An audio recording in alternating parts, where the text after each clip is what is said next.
Dictation number SV12035. Get ready. Start. Ladies and gentlemen, I welcome you to this 97th annual general meeting of your company. The director's report and the audited accounts of the company have been with you for some time, and with your permission, I will take them as read. The year under review has been a difficult one. It was expected that the economic policies of the government implemented in the last 2 years would accelerate the growth of the Indian economy. However, the drought, the like of which has not been seen in the last 100 years, has seriously affected every facet of the country's economy. It is fortunate that the foresight shown by the government in carrying substantial stocks of food grains prevented large-scale starvation. Normally, in a diversified company like yours, stability is achieved in the working results as ups and downs of different operations are balanced out.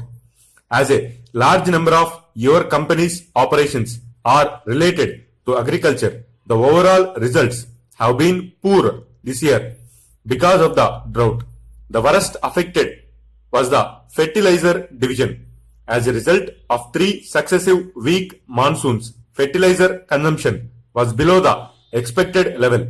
In addition, the government continued imports during the previous 2 years without taking into account the shortfall in consumption. This resulted in a huge buildup of inventories in the fertilizer industry. Manufacturers were therefore forced to give substantial discounts to overcome their problems of liquidity, thus adversely affecting their profitability. Introduction of price discipline and curtailing of imports have improved the situation, and a fair amount of stability has been restored. During the year under review, your company faced a severe financial crisis due to large payments to State Electricity Board, heavy discounts on sales, investment in the cement plant, installation of pollution control equipments in various units, and continued losses in the textile units.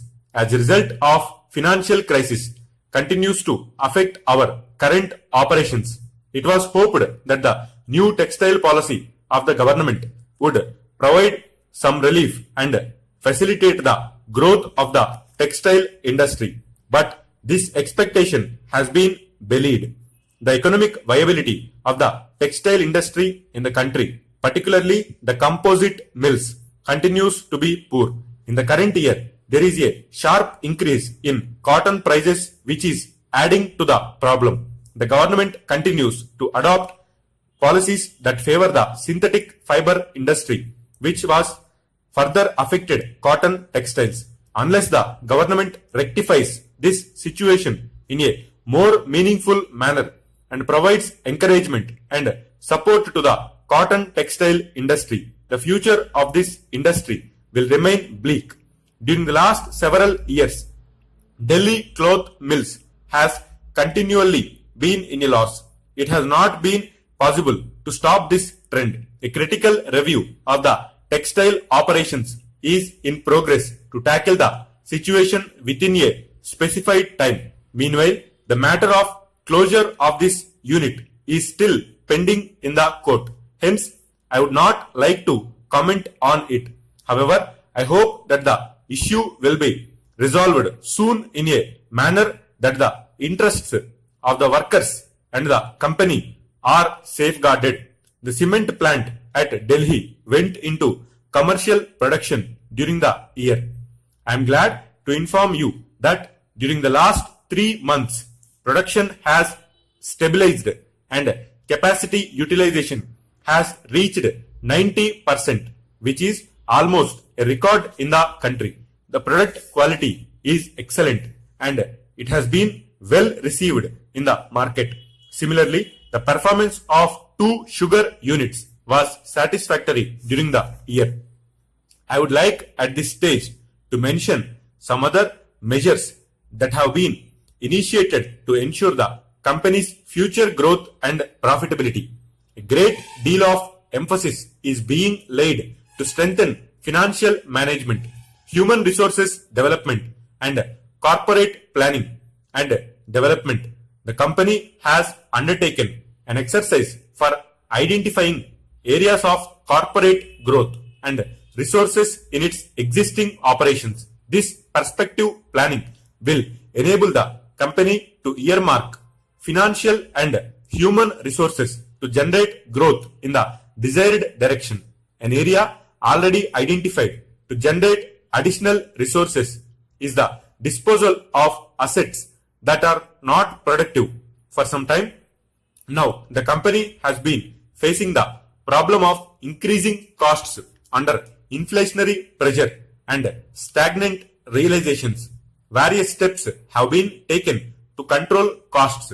The working results not being satisfactory, the directors have recommended skipping of dividend on equity shares this year in order to conserve funds.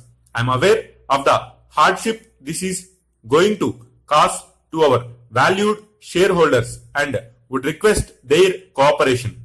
I am hopeful that the measures already initiated will help us in taking the company towards better financial position. Before I conclude, I would like to convey my sincere thanks and gratitude to all our employees for the devoted manner in which they have worked throughout the year, the financial institutions and our bankers for their cooperation, and the Government of India, various state governments for their support and encouragement, and most of all our shareholders for their support. Thank you. Dear sirs, we are in receipt of your telegram expressing deep concern over the delay in the delivery of goods. We regret very much to learn about the inconvenience and loss caused to you by the non-delivery of the goods dispatched by us on the 10th ultimo. Your telegram reached us last evening after our office had closed, and it did not come to our notice until this morning. Soon after its receipt, we have taken immediate steps to find out the reasons for the delay. We are extremely sorry that you had to suffer unnecessary inconvenience. We have been in communication with the railway authorities, but as yet we have not had a full report on the reasons for the delay. All they can say at present is that they think the bale in question was put into the Mysore wagon by mistake, but we have instructed them to make an investigation at once, and as soon as we have their reply, we shall again communicate with you. We have just been urging the railway authorities the necessity of all our goods being delivered with expedition, because if they are even a day late, it may result in serious loss to our patrons. We fully agree with you that the goods were in great demand in the market in the winter, and that you had to disappoint your valued customers since the goods did not reach you in time. After the season is over, there would naturally be no demand for these goods. In respect of such goods for which demand is restricted to a particular season, we take special precautions about the prompt supply. In spite of this, the delay is caused. We have been dealing with you for the past several years, and we have had very good business relations with you since long. We regard you as one of our best customers. We hope you will not allow this incident to act as a cause to strain our long-standing business relations. We have already taken steps to avoid recurrence of such situations in future, assuring you of our best attention at all times. Yours faithfully, Stop.